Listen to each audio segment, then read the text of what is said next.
சேவகன் இளமை கலைஞன் இவனே சேவகன், சேவகன் கடமை தலைவன் இவனே சேவகன். சவுக்கு மீடியா நிறுவனர் சவுக்கு சங்கர் குறித்து 2025ஆம் ஆண்டு செய்தி வெளியிட்ட ஊடகங்களுக்கு காவல்துறை சம்மன் அனுப்பியது தொடர்பாக இன்று ஆதம்பாக்கம் S8 காவல் நிலையத்தில் பல ஊடகவியலாளர்கள் விசாரணைக்காக அழைக்கப்பட்டிருந்தனர். இது சம்பந்தமாக அங்கு நடைபெற்ற பத்திரிகையாளர் சந்திப்பில் ஊடகங்களை மிரட்டும் திமுக அரசை கண்டித்து பாஜக காரியகர்த்தா மற்றும் ஊடகவியலாளர் கார்த்திக் கோபிநாத் அவர்கள் செய்தியாளர்களை சந்தித்தார். அன்பார்ந்த பத்திரிகையாளர் நண்பர்களுக்கு இந்த வேலையில் எங்கள் வணக்கத்தையும் நன்றியும் தெரிவித்துக் கொள்ள விரும்புகிறோம். காரணம் என்னன்னா, இத்தனை நேரம் வெயிட் பண்ணி எலெக்ஷன் சீசன்ல பல விஷயங்கள் கவர் பண்ணாலும் நாங்கள் ஒரு சிக்னிஃபிகண்டான ப்ராப்ளம் அவங்க முன்னாடி கொண்டு வரலாம் அப்படிங்கிறதுக்காக தான் உங்களை இந்த நேரத்தில் வர வச்சிருக்கோம். ஸோ எங்கள் கூட இருக்கக்கூடிய பாரதிய ஜனதா தலைவர்கள் எல்லாருமே இருக்காங்க, மாவட்ட தலைவர்கள் இருக்காங்க, அதிமுகவில் இருந்த நண்பர்கள்லாம் வந்திருக்காங்க. உங்ககிட்ட நாங்கள் என்ன சொல்ல போகிறோம் அப்படின்னா, இன்னைக்கு எனக்கு ஒரு சம்மன்ஸ் வந்திருக்குங்க. சம்மன்ஸ் எதுக்கு அமைச்சிருக்காங்க அப்படின்னா, 377/2025 ஒரு கேஸ். இந்த கேஸ் யார் ரிலேட்டட்னா சவுக்கு சங்கர் அப்படிங்கிற ஒரு நபர். அந்த நபர் ரிலேட்டடான ஒரு கேஸுக்கு எங்களுக்கு சம்மன்ஸ் அமைச்சிருக்காங்க. அப்ப இந்த கேஸ் வந்து போன வருஷம் செப்டம்பர்ல, அதாவது 2/7/2025 போன வருஷம் செப்டம்பர்ல இருக்கக்கூடிய ஒரு கேஸ். இந்த நேரத்தில் நமக்கு ஏன் இந்த சம்மன்ஸ் அமைச்சிருக்காங்க அப்படிங்கிற ஒரு கேள்வி எழும். அங்கதான் பல செய்திகளை உங்கள் வாயிலாக மக்கள்கிட்ட கொண்டு போய் சேர்க்க விரும்புகிறோம். ஸோ இந்த சம்மன் யாருக்கு அமைச்சிருக்காங்க அப்படின்னா, நிறைய யூடியூப் சேனல்ஸ், இந்த மிஸ்டர் சவுக்கு சங்கரோட வீடியோ போட்ட யூடியூப் சேனல்ஸ்க்கெல்லாம் இந்த சம்மன் அமைச்சிருக்காங்க. இந்த கேஸ்ல அவர் ஒரு இன்டரிம் பெயில், அதாவது பிணையில வெளியே இருக்காரு. தற்காலிகமாக அவருக்கு பிணை கொடுக்கப்பட்டிருக்கு, சில கண்டிஷன்ஸ் கொடுக்கப்பட்டிருக்கு. ஸோ அந்த கண்டிஷன்ஸை அவர் ஃபாலோ பண்றாரா இல்லையாங்கிறத பார்க்க வேண்டியது எங்களோட கடமை கிடையாது. அவரு பிணையில இருக்காரு. ஸோ அவரோட வீடியோஸை எடுத்து போட்டதுனால இப்ப எங்களுக்கு சம்மன்ஸ் அனுப்பப்பட்டிருக்கு. ஸோ இதற்கு பின்னாடி இருக்கக்கூடிய அரசியலை நம்ம கொஞ்சம் பார்த்துக்கணுங்க. அதாவது தமிழ்நாட்டுல முக்கியமா வைக்கப்படக்கூடிய குற்றச்சாட்டு என்ன அப்படின்னா, மீடியாவை ஃபுல் கண்ட்ரோல்ல வச்சுட்டு, மெயின் ஸ்ட்ரீம் மீடியாவை பணபலம் இல்லைன்னா அவங்களோட மசில் பவர், அப்புறமா அவங்களோட யூஷுவல் டாக்டிக்ஸ் யூஸ் பண்ணி எப்பவுமே கண்ட்ரோல்ல வச்சிருக்கக்கூடிய இந்த திமுகவுக்கு ஒரு பயம் வர ஆரம்பிச்சிருச்சு. ஏன்டா இவ்வளோ கண்ட்ரோல் பண்ணி வச்சிருக்கோம், இதை தாண்டியும் நம்ம பண்ணக்கூடிய இந்த அவல ஆட்சி மக்களுக்கு போய் சேருது, எல்லா ரேப் நியூஸும் ரிப்போர்ட் பண்றாங்களே, செக்ஷுவல் அலிகேஷன்ஸ் எல்லாம் இவ்வளோ இருக்கே, திமுக காரன் எல்லா இடத்துலயும் மாட்டுறானே, அப்ப என்ன பண்றது, யார் இதை ஆம்பிளிஃபை பண்றா அப்படின்னு நான் பார்த்தா இந்த சோசியல் மீடியா தாங்க. இப்ப இன்னைக்கு எல்லாருமே இங்க இருக்கக்கூடிய அத்தனை பத்திரிகையாளர்கள் ஹார்ட் ஒர்க்கிங் பத்திரிகையாளர்கள் இருக்காங்க. அங்க ஒரு மெயின் ஸ்ட்ரீம் மீடியாவில் சேர முடியாத பல பேர் என்ன பண்றாங்க அப்படின்னா, ஒரு யூடியூப் சேனல் ஸ்டார்ட் பண்றாங்க. அப்ப இந்த யூடியூப் சேனல்லாம் என்ன பண்றாங்க அப்படின்னா, எல்லா தரப்பு இருக்கக்கூடிய அந்த பொலிட்டிக்கல் கிரிட்டிசிசம் இருக்கு பாத்தீங்களா, அரசாங்கத்தை பார்த்து கிரிட்டிசைஸ் பண்ணணும். அப்படி இருக்கக்கூடிய ஒரு மீடியா இருந்தா மட்டும்தான் இங்க இந்த ஜனநாயகம் ஒழுங்கா இருக்க முடியும். ஸோ அந்த விஷயங்கள் எல்லாத்தையும் எடுத்து போடுறாங்க. சவுக்கு சங்கருக்கு மேல நமக்கு என்ன பெரிய பாசமா இதா எதுவுமே கிடையாது. இன்ஃபேக்ட் அவரு பல பேருக்கு வந்து கொஞ்சம் பிரச்சனை தான் பண்ணியிருக்காரு. பட் அதையும் தாண்டி ஒரு இண்டிவிஜுவல் மனுஷனை ஒரு ஸ்டேட் பல காரணங்கள் சொல்லி, இப்ப இந்த கேஸ்ல என்ன சொல்றாங்க அப்படின்னு பாத்தீங்கன்னா, ஒரு ப்ரொடியூசருக்கும் இவருக்கும் ஏதோ கொடுக்கல் வாங்கல் பிரச்சனை இருக்கு, அப்ப அந்த கேஸை நாங்க இன்வெஸ்டிகேட் பண்றோம் அப்படின்னு போன வருஷம் 7ஆம் மாசம் ரெஜிஸ்டர் ஆன கேஸை இப்ப இந்த வீடியோ வெளியே வந்ததுனால எங்களை எல்லாம் கூப்பிடுறாங்க. இதை ப்ரிடாமினண்டா நான் வந்திருக்கேன்.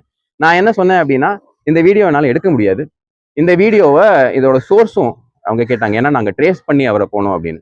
ஸோ இதுல நீங்க கிளியரா புரிஞ்சுக்கலாம் இது எதுக்கு பண்ணப்படுது அப்படின்னா, யாரும் இந்த அரசாங்கத்துக்கு எதிராக பேசிடக்கூடாது.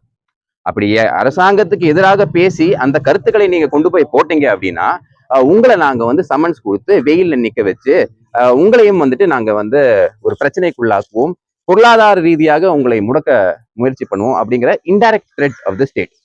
ஸோ ஒரு அரசாங்கம்ங்கிறது சட்டத்தை சொல்லியிருக்காங்கன்னா, எந்த விஷயத்த நீங்க டைரக்டா பண்ண முடியாதோ அதை இன்டைரக்டாவும் பண்ண முடியாது. ஸோ இப்ப சவுக்கு சங்கரை நீங்க முடக்கணும் அப்படின்னா, இந்த மாதிரி சேனல் எல்லாத்தையும் வச்சு நீங்க அவங்கள மிரட்டி இந்த மெசஞ்சர், ஷூட்டிங் த மெசஞ்சர் அப்படிங்கிற வேலையை இவங்க பண்ணறதுக்குள்ளான ஒரு முயற்சி அப்படிங்கிறதா என்னோட புரிதல். ஸோ நான் இன்வெஸ்டிகேட்டிங் ஆஃபீஸர்கிட்ட சொன்னேன், என்னோட மனசாட்சிப்படி இந்த கேஸுக்கும் எனக்கும் எந்த விதமான சம்பந்தமும் கிடையாது. நீங்க இன்வெஸ்டிகேட் பண்றீங்க அப்படின்னா, நானும் ஒரு சேனல் வச்சிருக்கேன், எனக்கும் எத்திக்ஸ் இருக்கு, என்னோட சோர்ஸை இந்த விஷயத்துல ரிவீல் பண்ண வேண்டிய தேவை எனக்கு கிடையாது.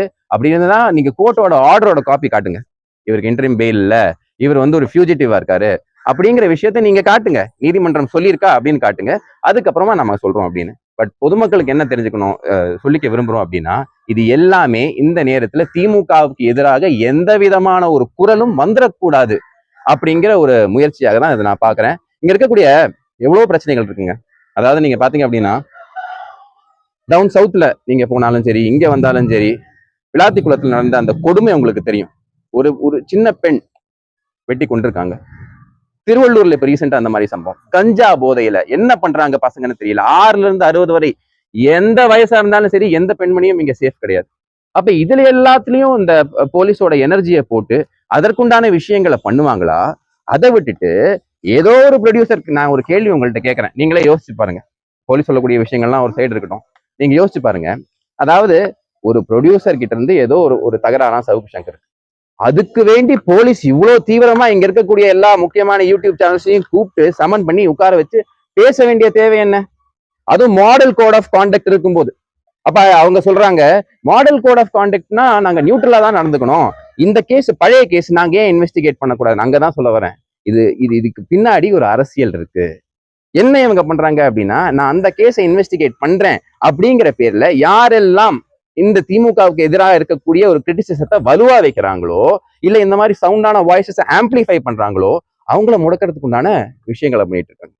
ஸோ இந்த பத்திரிகையாளர் சந்திப்பின் வாயிலாக நான் இங்க இருக்கக்கூடிய அரசியல் தலைவர்கள்கிட்டையும் ஒரு பெரிய ரிக்வெஸ்ட் வச்சுக்க விரும்புறேன்.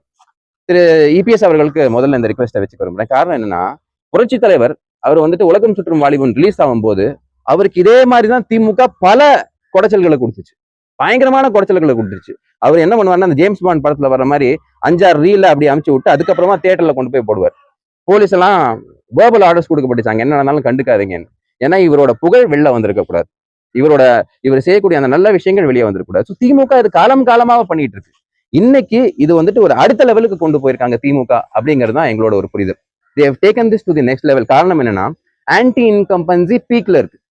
பீக்ல இருக்கும்போது சில இடத்துல காசு கொடுத்து, சில இடத்துல மசில் யூஸ் பண்ணி, சில இடத்துல டிஐபிஆரை யூஸ் பண்ணி பல சேனல்ஸ் அவங்களால வாங்க முடியுது. ஆனா அதையும் தாண்டி பல நேர்மையான பத்திரிகையாளர்கள் உண்மையை சொல்றாங்க, அதையும் தாண்டி இந்த இந்த யூடியூப்ல இருக்கவங்க எல்லாம் பேசி போடுறாங்க அப்படிங்கிற ஒரு பயம் இவங்களுக்கு ஹெவியா இருக்கு. ஸோ ஆகையினால இபிஎஸ் அவர்கள் இதை கண்டிக்க வேண்டும். அது மட்டும் இல்லாம மாண்புமிகு நயனார் நாகேந்திரன் அவர்கள், திரு அண்ணாமலை அவர்கள் ஏற்கனவே திரு சவுக்கு சங்கர் அவர்கள் எவ்வளோ இந்த அரசியல்வாதிகளுக்கு எகென்ஸ்டா பேசினாலும், அண்ணாமலைக்கு எகென்ஸ்டா பேசினாலும், உள்ள போகும்போது ஒரு மேன் வெர்சஸ் த ஸ்டேட், இந்த நிலைமை யாருக்கும் வரலாம். மைக் பிடிச்சிருக்க உங்களுக்கும் வரலாம், எனக்கும் வரலாம், யாருக்கு வேணா வரலாம். இந்த மாதிரி ஒரு பிரச்சனை வரும்போது ஸ்டேட்டுக்கு அகேன்ஸ்டா இந்த மாதிரி ஆக்ஷன் இன்டைரக்டா எடுக்கும் போது நாம கூட நிக்கணும். இல்லைன்னா நாளைக்கு என்ன ஆகும் அப்படின்னா, இதை விட ஒரு பெரிய அநீதி நமக்கு நடக்கிறதுக்கு உண்டான வாய்ப்பு இருக்கு. அதனாலதான் இந்த சமன்ஸ்ல இருக்கக்கூடிய பிரச்சனைகளை நான் உங்ககிட்ட கொண்டு வரேன்.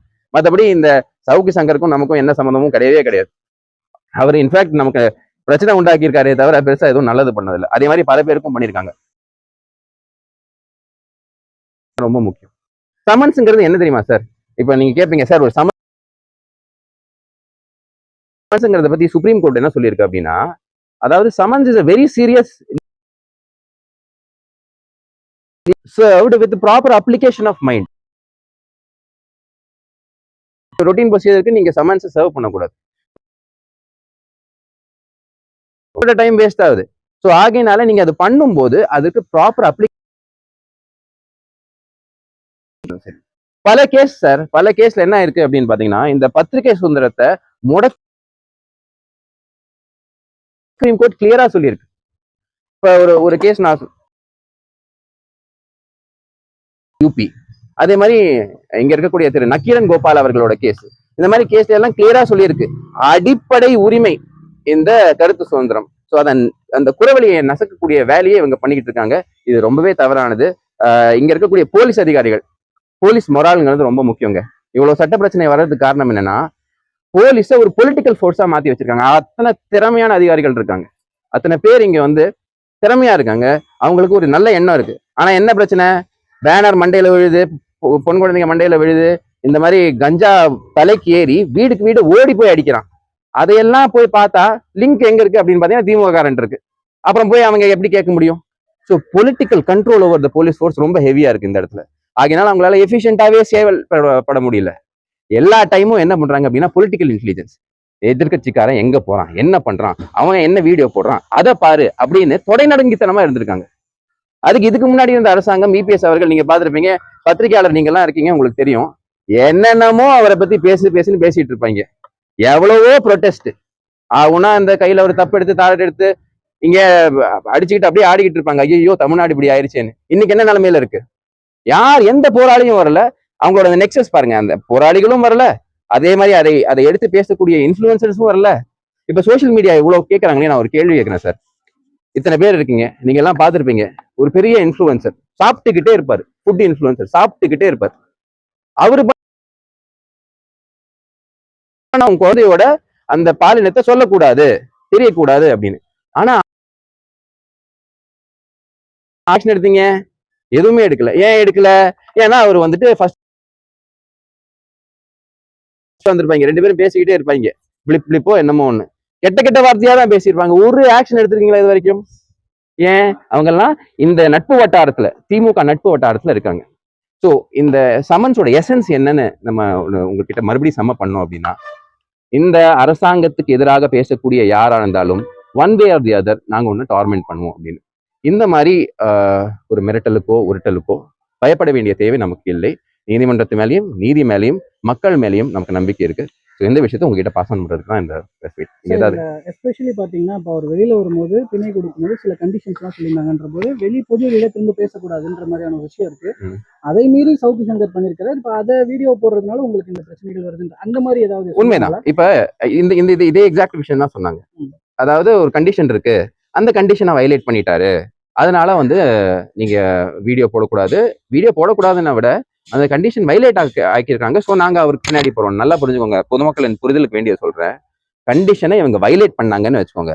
இவர் கண்டிஷனை வயலேட் பண்றாரு, ஆகையினால பெயில கேன்சல் பண்ணுங்கன்னு போய் நீதிமன்றத்துல சொல்லி உத்தரவு வாங்கிட்டு அவங்க வரணும். அதுக்கப்புறமா நாம வந்து அந்த மாதிரி ஒரு ஃபியூஜிட்டிவ்க்கு ஹெல்ப் பண்ணோம்னா அது தவறு. இந்த மாதிரி அந்த மாதிரி ஒரு ஆர்டர் வரல. நான் கேட்டேன் அந்த மாதிரி இருக்கான்னு. இல்ல ஆர்டர் ரிசர்வ் பண்ணப்பட்டிருக்கு. அப்ப ஆர்டர் காட்டுங்க. அதுக்கு முன்னாடி எதுக்கு இந்த தீவிரத்தை காட்டுறீங்க? எத்தனையோ கேஸ்ல காட்டாத தீவிரத்தை நான் என்ன சொல்றேன், வேங்க இவையெல்லாம் அத்தனை நாளா சும்மா இருந்திருக்காங்க, எதுவுமே கண்டுபிடிக்க முடியல. ஆனா இங்க என்ன இவ்வளவு தீவிரம்? Pudding so much energy into this. அதுதான் இது அரசியல்னு சொல்ல வரேன். அது மாடல் கான்ட் ஆஃப் கண்டக்ட் இருக்கும்போது அவங்க சும்மா சொல்லிக்கலாம் நாங்க இந்த கேஸ, but you are going after a political opponent. இதுதான் இருக்கு முன்னாடி இது உள்ள இருக்கக்கூடிய விஷயங்க பிரதர். இதை வந்து நீங்க வந்து டைரக்டா புரிஞ்சுக்கணும் அப்படின்னா நீங்க இந்த விஷயங்கள் எல்லாத்தையும் ஃபாலோ பண்ணினாலே உங்களுக்கு தெரியும். ஆஹா இதுக்கு தான் அதுவா, இங்க சுவிட்ச் போட்டு அங்க பல்ப் எரியும் அப்படிங்கறது ஐடியா. இது வரைக்கும் போட்ட வீடியோக்களை எடுத்தாகணும் அப்படிங்கிற அந்த கட்டாயம் எனக்கு கொடுக்கப்படல. பட் பல பேர் இந்த யூடியூப் சேனல்ஸ்ல வந்துட்டு சமன் பண்ணியிருக்காங்க பாத்தீங்களா, அதுல பல பேர் எதுக்கு நமக்கு வம்பு அப்படின்னு சொல்லிட்டு அவங்க எடுத்துட்டாங்க. பட் தார்மீக அடிப்படையில் அதை நான் பண்ண விரும்பல. ஸோ இப்போ வந்துட்டு நான் வந்து என்கிட்ட சொன்னாங்க, நாங்க வந்து உங்களோட சோர்ஸ் யார் உங்களுக்கு வீடியோ கொடுக்குறாங்க அப்படின்னு நாங்க தெரிஞ்சுக்க விரும்புறோம். நான் என்ன சொன்னேன் அப்படின்னா, சவுக்கு சங்கர் எனக்கு வீடியோ கொடுக்கல, எனக்கும் அந்த ஆளுக்கும் எந்த சம்மந்தமும் கிடையாது. பட் இருந்தாலும் இந்த ஆளை வந்துட்டு விச் ஹண்ட் பண்ற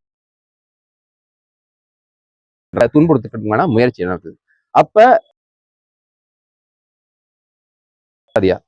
பத்திரிகை துறையை ஒரு ஐபி நியூஸ்னு ஒரு சேனலை வச்சுட்டு எனக்கு தெரிஞ்ச அளவுக்கு நடத்துற ஒரு நபரா என் மனசாட்சி அந்த மாதிரி விஷயம் பண்றதுக்கு இடம் கொடுக்கல சார். நீங்க ஒரு கோர்ட் ஆர்டர் வாங்கிட்டு வந்து என்கிட்ட சொல்லுங்க, இந்த மாதிரி விஷயத்த கோர்ட் சொல்லுது அப்படின்னு சொல்லுங்க. இந்த கேஸ் நம்பருக்கும் நான் போட்ட வீடியோக்கும் எந்த சம்பந்தமும் இல்லை. நீங்க ட்ரேஸ் பண்ணி போறதுக்கு அவர் கண்டிஷனை வயலேட் பண்றாரு, நீங்க ஒரு ஆர்டர் கொடுங்க, definitely will cooperate with the police அப்படின்னு சொல்லியிருக்கேன். பட் மெயின் மேட்டர் என்ன அப்படின்னா, இது வந்து political witch hunt. Election commission of இந்தியாவுக்கு நம்ம வந்து இது ஒரு ரெப்ரஸன்டேஷனாக நம்ம தோழமை கட்சிகளும் நம்ம எல்லாரும் கொண்டு போய் கொடுப்போம். What can not be done directly should not be done indirectly sir. அதான் விஷயம். ஆட்சி மாற்றம் நடந்தா இது நிச்சயமா இது எப்படிவாங்கன்னு நினைக்கிறீங்களா? அதான் நான் உங்களுக்கு சொல்றேங்க. இப்ப போன தடவை திரு இபிஎஸ் அவர்கள் இருக்கும்போது அவ்வளோ அவதூறு, அவ்வளோ குற்றச்சாட்டு, அவரை வச்சு அந்த அளவுக்கு கிரிட்டிசைஸ் பண்ணிட்டு இருந்தாங்க, வன்மம் கக்கிக்கிட்டு இருந்தாங்க நிறைய பேர். அப்ப யாரையாவது அரெஸ்ட் பண்ணியிருக்காரு அவரு? நீங்க சொல்லுங்க, எத்தனை பேர் இருக்காங்க, யாரையாவது அவர் அரெஸ்ட் பண்ணியிருக்காரா?